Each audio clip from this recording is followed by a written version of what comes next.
Donc dans cette vidéo, je vais définir le produit scalaire à partir des longueurs d'un triangle. Donc la définition du produit scalaire, c'est le réel noté AB point AC. Alors le point se lira scalaire, on lira AB scalaire AC. Le réel, donc c'est un réel, un nombre, le réel qui vaut la moitié de la différence AB carré plus AC carré moins BC carré. Donc c'est une soustraction entre les carrés de deux côtés d'un triangle et le carré du côté opposé. Donc tout de suite, un exemple avec le triangle que j'ai dessiné devant vous. Voilà, pour l'instant, la définition que je vous ai donnée parle du produit scalaire de deux vecteurs dont les représentants ont la même origine, A. Donc ici, pour l'instant, je vais calculer les produits ABAC, BCBA et CACB dans le même triangle pour un peu comparer. Voilà, donc AB scalaire AC, ça donnera donc 1 demi des longueurs ici 8 carré plus 5 carré moins celle d'en face moins 6 carré. Ce qui donne 1 demi de 64 plus 25 moins 36. Alors, on fait le calcul. Donc ici, ça fait donc la moitié de 53. Puisque ici 26 moins 11, 64 moins 11, 53. Pour BCA, BCBA, on fait pareil. Donc BC scalaire BA va donner donc, on est sur ce point, donc les deux côtés ici, 6 et 8. Donc nous avons 1 demi donc de 6 au carré plus 8 au carré moins 5 au carré. Et ainsi de suite pour CACB. Donc voilà, les calculs sont faits. Donc qu'est-ce qu'on peut constater? Le résultat est toujours un nombre. Alors le signe peut varier, vous en avez deux positifs et un négatif, la taille aussi, et on étudiera cela en fonction des positions des points entre eux. Pourquoi parfois le résultat est négatif et pourquoi parfois il est positif. On a déjà une petite idée avec la première vidéo sur la naissance d'un outil vectoriel. Mais tout de suite, d'autres exemples afin de bien maîtriser cette première formule. Voilà, je vous laisse avec cette figure, mais faites pause, faites les calculs et j'inscris immédiatement les réponses. On a tout de suite les résultats, et on constate encore une fois que les résultats sont divers et variés. Un produit est négatif, les deux autres sont positifs. Voilà. Un autre exemple. Maintenant, passons à un grand classique que l'on fera dans plusieurs vidéos avec les différentes formules du produit scalaire. Donc j'ai un losange, les diagonales, donc on nous donne les longueurs des demi-diagonales, c'est-à-dire OAVO ici, je vais coder la figure, 4, ici OD, O3. Par conséquent, vu qu'on a un losange, nous avons un angle droit au niveau des diagonales, et avec Pythagore, on en déduit très vite que la longueur AD vaut 5. Voilà. Donc les côtés du losange valent 5. Voilà. Et à l'intérieur, donc les demi-diagonales 3 et celle-là 4. Voilà. Donc je vais calculer le produit scalaire ACAD et je vais donc trouver la moitié. Donc ici, on ne peut pas se tromper de triangle. Vous êtes dans le triangle, donc ACD. Donc les côtés font 5, 8 et 5. Donc c'est 1 demi de 5 au carré plus 8 au carré moins le côté opposé 5 au carré. Il reste 1 demi de 8 au carré. 64 par 2, 32. Voilà, passons maintenant à BCBD. Alors BCBD, c'est un...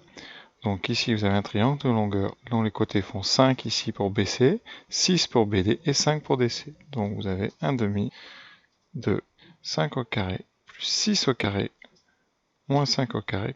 5 au carré disparaissent, il reste donc 36 par 2, c'est-à-dire 16. Voilà. Essayez maintenant de faire AB scalaire AD et BA scalaire BC. Je vous laisse quelques secondes. Je corrige, mettez pause. Voilà, nous voilà pour le corriger. Donc ici ABAD, vous avez un triangle de côté 5, 5 et en face 6. Tandis que pour BABC, le produit scalaire suivant, ça sera 5, 5 et 8. D'où les résultats que j'écris tout de suite. Voilà, nous trouvons deux résultats totalement opposés, 7 et moins 7. Pour l'instant, nous ne sommes pas encore en mesure d'expliquer, mais plus d'indices.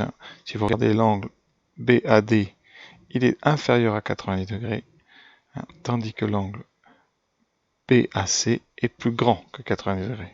Ce sera en partie une des grandes explications du signe du produit scalaire en fonction de l'angle entre les deux vecteurs. Voilà un exercice un petit peu intéressant pour ces deux cas particuliers. Donc la première question, c'est le produit scalaire BHBC. Alors BHBC, il est particulier parce que les deux vecteurs sont collinéaires. Donc on a un petit cas particulier. Alors en général, on n'utilisera pas cette formule pour les cas de collinéarité, mais d'autres formules. Il y en a 4, donc ça, ce sera la première, qui nous servira surtout quand on a les trois longueurs des côtés du triangle. Donc ici, pour BHBC, on fait vraiment la formule BH carré plus BC carré moins CH carré ou HC carré. On calcule, ça donne donc 6 sur 2, c'est-à-dire 3. Pour HA scalaire HB, c'est pareil, ça va illustrer le cas où les deux vecteurs sont orthogonaux, c'est-à-dire qu'il y a un angle droit entre leurs deux directions. Ici, on va retrouver 0. Je vous renvoie à la vidéo précédente sur la naissance d'un outil vectoriel.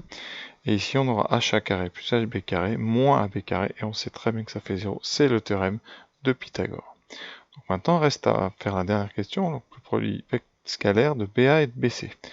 Il nous manque quelques longueurs, donc on va les calculer tout de suite. Il nous manque déjà AH et ensuite AC.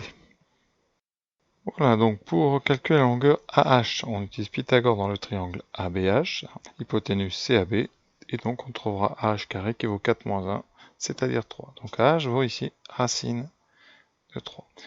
Il reste à trouver AC, on est dans un triangle rectangle, encore une fois, on a les deux côtés là des deux côtés de l'angle droit, donc on utilise Pythagore directement.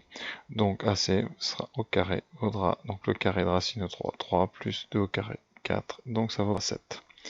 La longueur AC, donc 7. Il reste juste à appliquer la formule. Donc BA scalaire BC vaudra 1 demi, donc côté BA au carré 4, plus longueur BC carré, donc 3 au carré 9, moins AC carré 7. Donc 9 et 4, 13, moins 7, 6, 6 sur 2 égale 3. C'est bien ce que vous demandez. Voilà, et pour finir sur cette première définition du produit scalaire, un dernier exercice. Donc on vous propose un triangle équilatéral, il manque quelques longueurs, donc on va tout de suite passer au calcul longueur. On nous demande BA scalaire BC, donc il faudra AB, BC, donc là on a juste indiqué, BC c'est pas indiqué mais ça vaut 4. En question 2, il nous faudra AH et AB. Alors on n'a pas AH, donc on va se débrouiller pour voir. Et en dernière question, il nous faudra BH, on a, et BC, on a, donc voilà. Donc la première question, BABC. Donc il nous faut donc la longueur AB c'est 4, la longueur AC, la longueur BC c'est 4, et il nous faudra AC, AC ça vaut 4. Donc dans ce cas c'est très particulier. Dans un triangle équilatéral, ici, BA scalaire BC, ça sera 1 demi.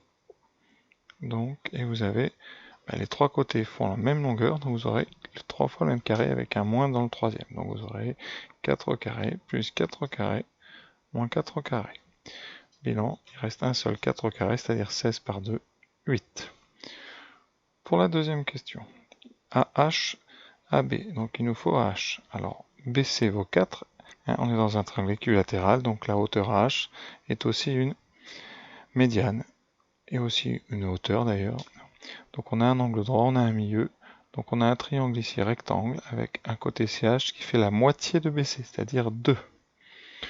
Donc là on va avoir un triangle ici, donc on utilise Pythagore, donc AH, la longueur AH au carré sera donc AC carré moins CH carré, c'est-à-dire 16 moins 4, 12.